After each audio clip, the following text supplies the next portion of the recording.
I'm Ryan Hedrick at Jefferson Middle School, where it's official. Superintendent Tim Maines has submitted his resignation. Now, we spoke to him shortly after a pretty lengthy school board meeting. He said he doesn't know if he had the full confidence of the school board. You'd have to ask them. I believe I have. As for disciplinary issues, which Jamestown Public Schools have been often criticized for in his tenure, Maines says that he thinks he saw eye to eye with the principals, but every district has its qualms. That was 2.5 years ago. Correct. I think you also heard tonight about some of the tremendous progress that all of the principals feel that they've made in terms of student behavior management. We had another session just a couple of weeks ago, maybe about a month ago, where we talked specifically about student behavior management. That was the focus of the teaching and learning report. As for the departure of February 26th, Tim Maines says he believes it's enough time to get the next superintendent ready.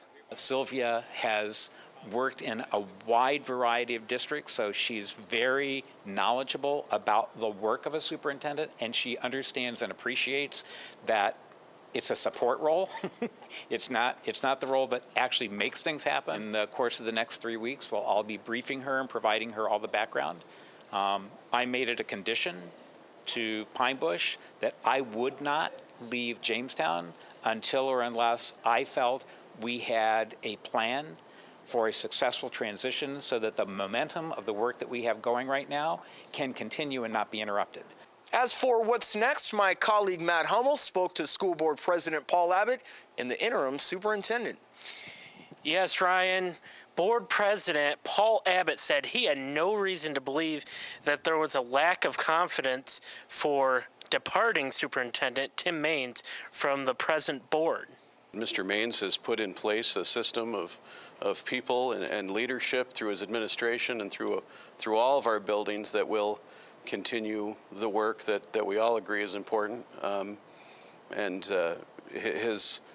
His departure as the leader of our district is one of those positions, and we have put in place someone to fill those shoes when he leaves us, and we will find someone to fill those shoes hopefully as soon as we start our next school year. Root, an experienced superintendent, retired in 2005 after serving as the superintendent in Potsdam. From there, she served in numerous interim roles throughout New York State, and she believes that she has more than enough experience to accomplish her goals. You really have to work on getting to know people, getting the lay of the land. I plan on spending time with community leaders and the board and the different committees that Mr. Maines already is part of, and look at what their mission is. Does it match the mission of the school? And continue to take the first few weeks to learn about that. Get into the buildings, have an opportunity to talk to the principals in their own setting and the teachers, and spend time, in classrooms to see how students are learning, all of that. As for the superintendent search, Abbott does not want to make a rash decision when looking at external candidates. Root confirmed to WNY News and other reporters that she will only fill the interim role and does not see a long-term future here at Jamestown Public Schools. For my colleague Ryan Hedrick, I'm Matt Hummel, WNY News Now, where coverage comes first.